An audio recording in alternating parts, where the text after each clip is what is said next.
If you don't know what a Chain Chomp is in the Pokemon context, it's a mixed attacking Garchomp.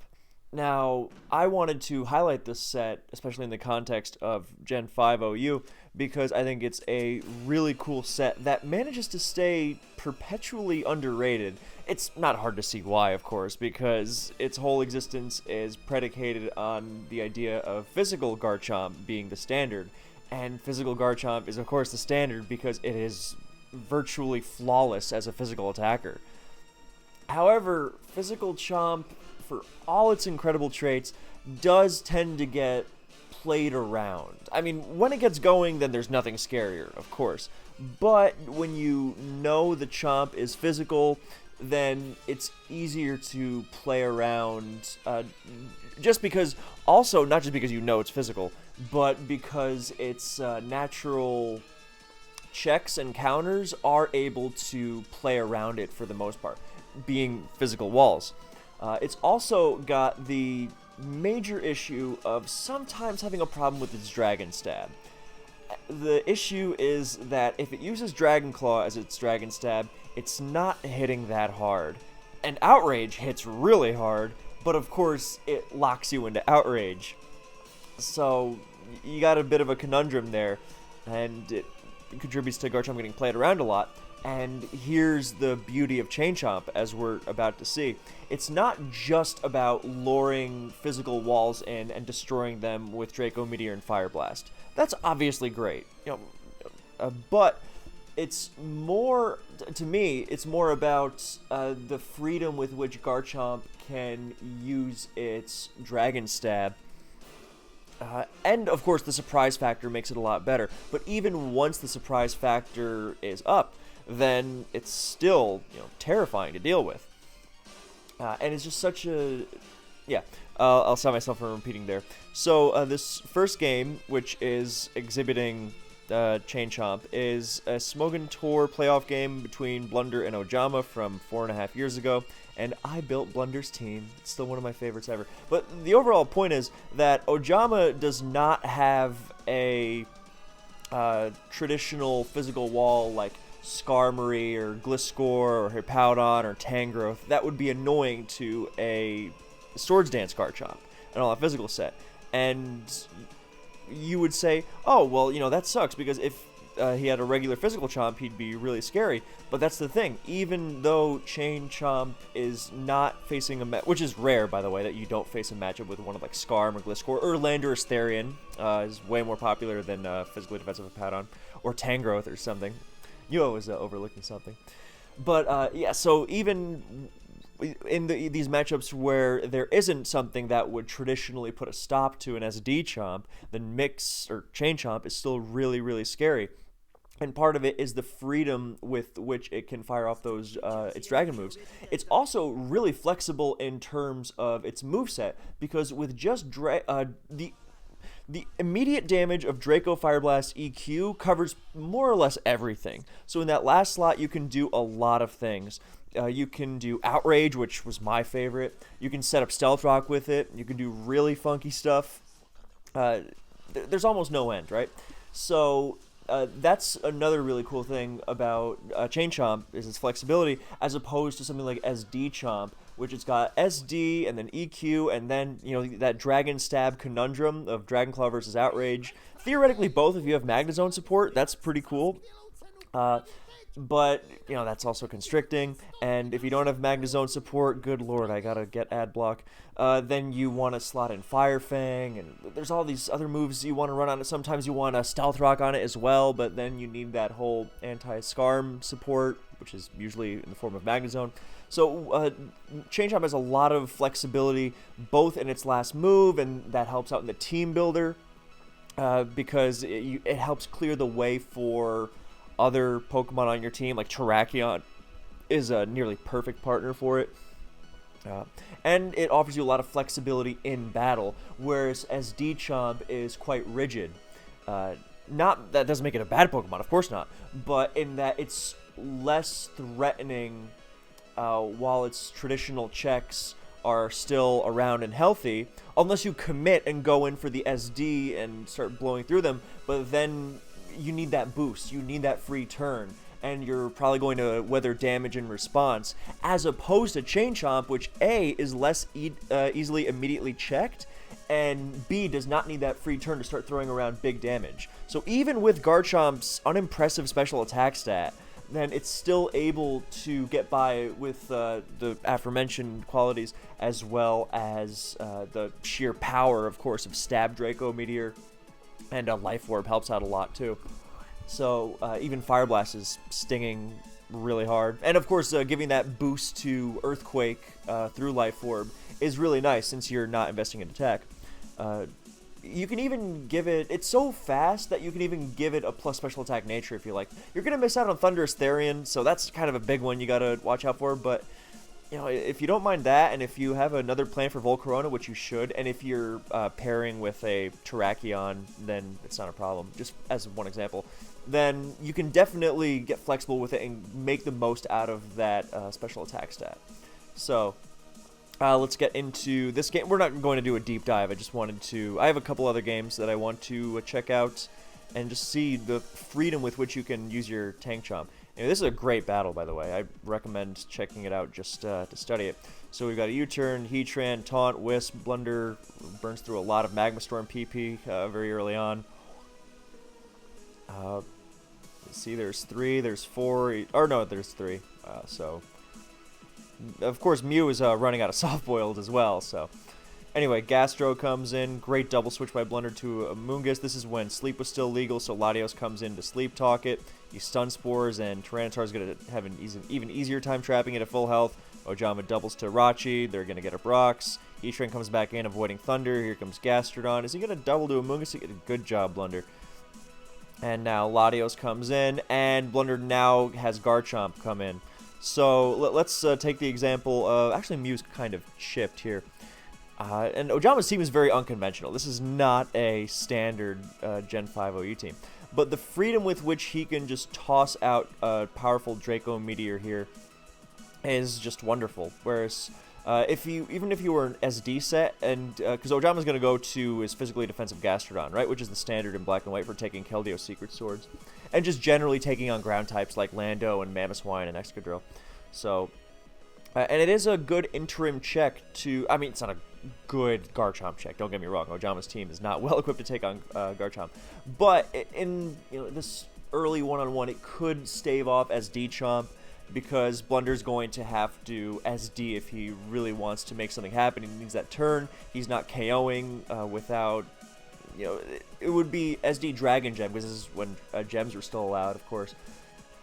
And he would need to lock in an Outrage, and then, Jirachi comes in and Icy Winds, and Chomp doesn't do as much. Whereas with the freedom of Chain Chomp, he can just attack and just start doing damage everywhere, and then he can switch out and come do it again.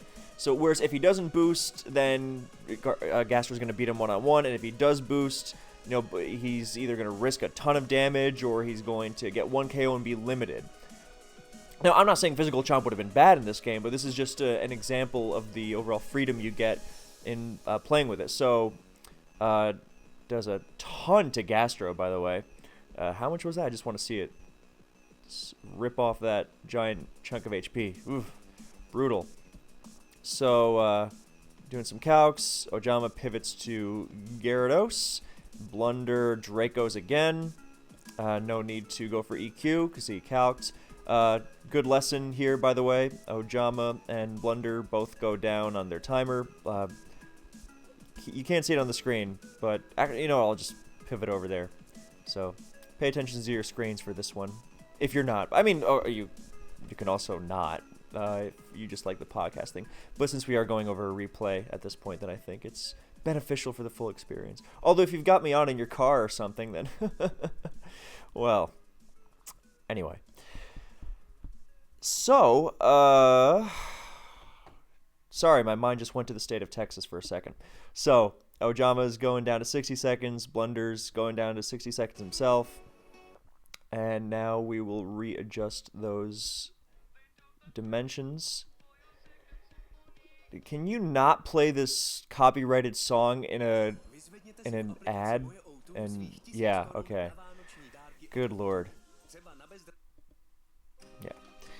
Anyway, so Draco again, making it hard to play around. And now I don't know if I necessarily agree with Blunder going for Outrage here to finish off that Gera, because it was at 40 and no lefties, and there's rocks up, and there's no Blunder could have checked it fairly easily, but he wanted to be on the safe side, so not a bad move. The point is, he could have just switched out, and then imagine what happens when Garchomp comes back later on.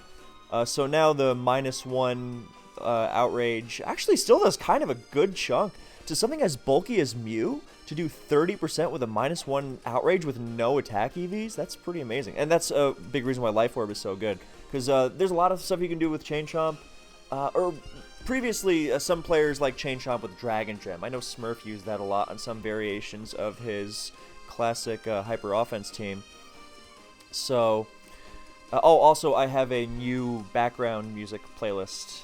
Because the old other one was getting insanely, it was like 700 things. So, yeah, we've got some new tunes in the mix. How groovy is that? Anyway, so we've got so Dragon Gem was pretty okay, but I personally like the boost to Fire Blast and the boost to EQ, and the fact that it made your Draco Meteor strong every time, and you would have a strong first Draco Meteor, but if you burned it on the wrong Pokemon for whatever reason, then you don't have that same power later on. So nowadays, I think Life Orb is the item for Chain Chomp. Life Orb is generally a pretty crummy item on Pokemon affected by sand, but Garchomp's not only not affected by sand, it's resistant to Stealth Rock, so good stuff.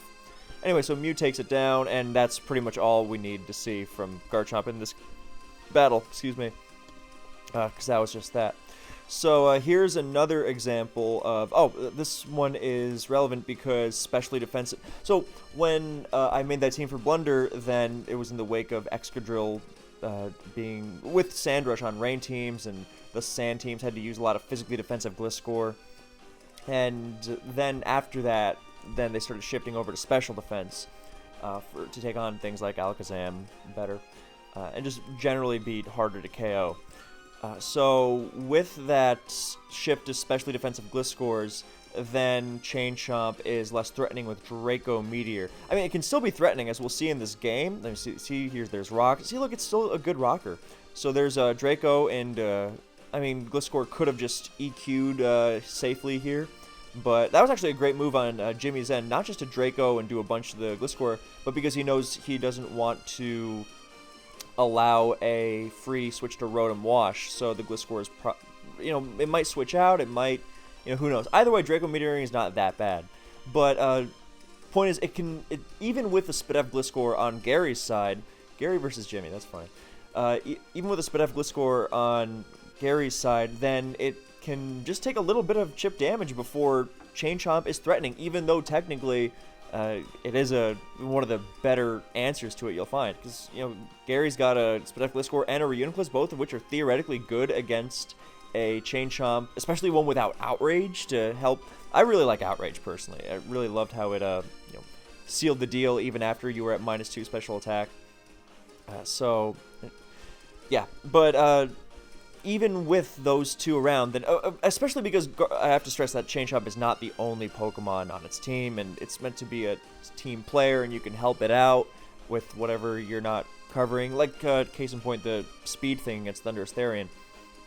But yeah, so still a threatening Pokemon. Heatran's a great partner, and I think this misses Magma Storm. Yeah, it does. There's Rotom, and stuff happens, and this gets pursued, and the T-Tar goes down, and now Reuniclus is safe against Rotom, and Heatran gets its balloon punctured, but here comes Chomp again, and it's gonna get that KO fairly safely. I mean, you can try to absorb it with Scarm, but it's risky, and Draco's gonna take it out, so pretty cool. And that's what's cool, because if this was an SD Chomp, then he would need it would be a different team, but as we'll see later, it's an Acrobatics Gliscor. I think it's SD Rock Polish, and Chain Chomp is a good partner for it, because it helps break down those physical walls to leave an easier path for Gliscor to clean up later on. So that's the general idea. And then, Alakazam and Spikes are doing their broken Alakazam Spikes routine. And there's a bunch of awesome stuff here with Spadef Skarmory being busted. Latios, do. And there's Garchomp, which, you know, rips a lot, even out of Spadef Skarm. So, yeah, so Chomp comes in and out and throws off. That's the thing. It has that immediate damage factor. Whereas, yes, SD Chomp could theoretically still be quite threatening to the team, but it would need that free turn. And in matchups against teams like this, where every turn is crucial, then sometimes you won't have that turn. And when you don't have that turn, then you might find it tough to get going. But Chain Chomp, it's so instantly threatening to pretty much everything that it gets a lot going. I mean, this is theoretically a poor matchup for the Chain Chomp, and look how much it still did. So we axe that one, and now we go to another one. So there's a bunch of stuff happening here before Garchomp sets up. So notably on Frania's side, then the Lando is rocks, so that Garchomp is free to run something cool like Outrage. And ignore the complete lack of a Keldeo chick on Frania's team. I don't recommend that. Yeah, so a bunch of stuff happens here that is not really relevant to us. And yeah, Alakazam comes in and does stupid Alakazam things. And yeah, Gary should have T-Waved that Zam. That's, yeah. So EQ, Pharaoh. Okay, so now Garchomp comes into Lando, and this is not the best example of what's about to happen, because Draco is also threatening, but yeah, so it actually probably would have been this Garchomp set would have been better in the previous game, where Gary had a, come on, why are the ads so long? Come on, you know when you get those like 30-second ads on a video that's like 5 seconds? Anyway. So, yeah, this would have been a better set to have in the previous game, but what do you do when Spadef Gliscor is sitting on your Life Orb Draco Meteors? Oh, you just, you know, pop on HP Ice, because you can. I mean, that's that flexibility I mentioned earlier, where it can be pretty much any move you want, you know, from Outrage to Stealth Rock to, I was trying to think of what else it would be, like, you know, Protect to Scarf Users or something, you know, not Sub, because Sub and Life Orb, you know, wouldn't do that. You know, SD, you know, theoretically, it's like, oh, well, Reuniclus is going to sit. That would actually be really good. SD Chain Chomp. You know, Reuniclus thinks it's going to sit on you, and then you SD in its face and have a +2 Life Orb EQ. So, just remember, Garchomp is still really strong, uninvested. And, of course, then you can slap on HP Ice, which is cool because you can... well, first of all, if they switch to a Resist for Draco Meteor, then you're not at -2 special attack, so you're still threatening. And you are able to drop Gliscor and, yeah, and Lando T, obviously. So HP Ice Garchomp, good. And because in this specific scenario, then Garchomp, a Chain Chomp could have come in and just dropped the Lando with Draco Meteor as well. But HP Ice meant it was, you know, assured. And like, for example, if Excadrill pivoted in on the, you know, supposed Draco Meteor, then Chomp is not at -2 special attack, and it's still threatening. So actually, in that regard, then HP Ice shows one of its strengths. Yeah, Excadrill can pivot in, but then Chomp is still at, you know, full special attack, and it's yeah, so he's still going to be dangerous. So yeah, HP Ice Chomp, cool, and the rest we don't really care about. And finally, we go to a game where, Pang here is using Chain Chomp on a Smurf-style offense team, except he's got a Scarf Mence. So what's interesting about this game is that Chomp loses its Life Orb on the... Well, first of all, it gets up Guaranteed Rock so easily, so that's wonderful already. And it loses its Life Orb on the first turn, and it's still going to be threatening. So then Breloom does some dumb stuff. Scizor comes in to barely not die to Zam. Alakazam reveals it as HP Fire, so Chomp comes in. And now even this Life Orbless Garchomp is going to actually be kind of a pain. So Peng sees the opportunity for a crit KO, so he may as well take it. Because the reward of switching in Starmie for free is not that big, and the upside of crit KOing Gastrodon is really big. So that's a good way to recognize odds. So some switching going on that we're not going to really delve too deeply into. And Volcarona is going to do stuff like a lot of damage to Gliscor, but then not quite enough, and then Breloom comes back in, Fighting Gem, low sweep, doing awesome, not broken things. Starmie comes in, Volcarona, Bug Buzz, Bug Gem. Yeah, gems. Cool.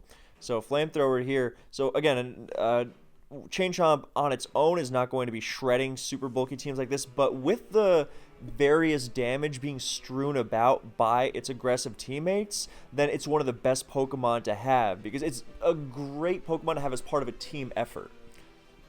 So again, I cannot recommend its use high enough. So here comes the Scarf Mence for the late game threat. Again, Reuniclus is just one crit away, outraging a lot,